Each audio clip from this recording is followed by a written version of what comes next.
Well, if you've spent any time driving on the highway or any other road for that matter, you've probably seen them cars and trucks going a little too fast, darting from lane to lane at times.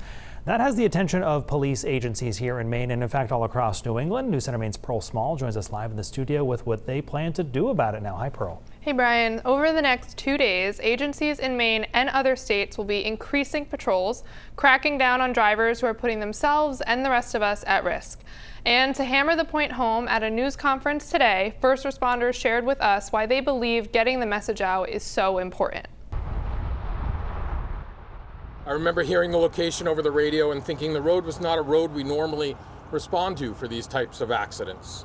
In front of dozens of law enforcement officers from across New England, Brian Langerman, deputy fire chief and paramedic in Westbrook, chose to share a heart-wrenching experience he had 25 years ago. I remember getting out of the ambulance and seeing a woman lying face down on the side of the road with a large amount of blood surrounding her. Langerman said even more disturbing is the memory of seeing the woman's daughter standing over her, screaming and crying. The daughter had recently returned home from college, and her mother took the morning off of work to take her to breakfast to celebrate some achievements she had earned in school. He said the mom had been speeding and leaned down to grab a cigarette lighter right before the car hit a bend in the roadway and they crashed. And there was no chance of saving her life.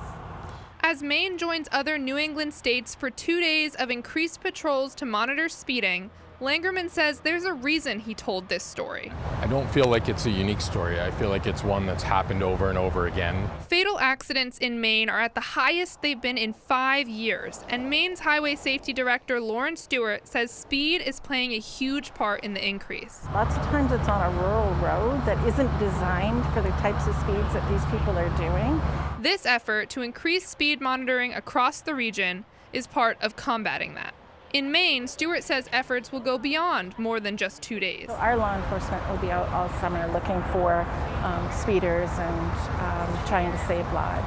Langerman says part of the goal is also to emphasize the importance of wearing seatbelts, adjusting to weather conditions, and reporting reckless drivers. All small tasks that can prevent tragedies like the one he saw 25 years ago, and all of those that have happened since. And that's what I was unable to provide them to her. But I am, however, here to provide them to you. And there's now a tool for those of you who often use the Maine Turnpike. If you see someone driving erratically, dial 999 to report it to the Turnpike Authority. Brian. Pearl Small in our studio tonight. Pearl, thank you.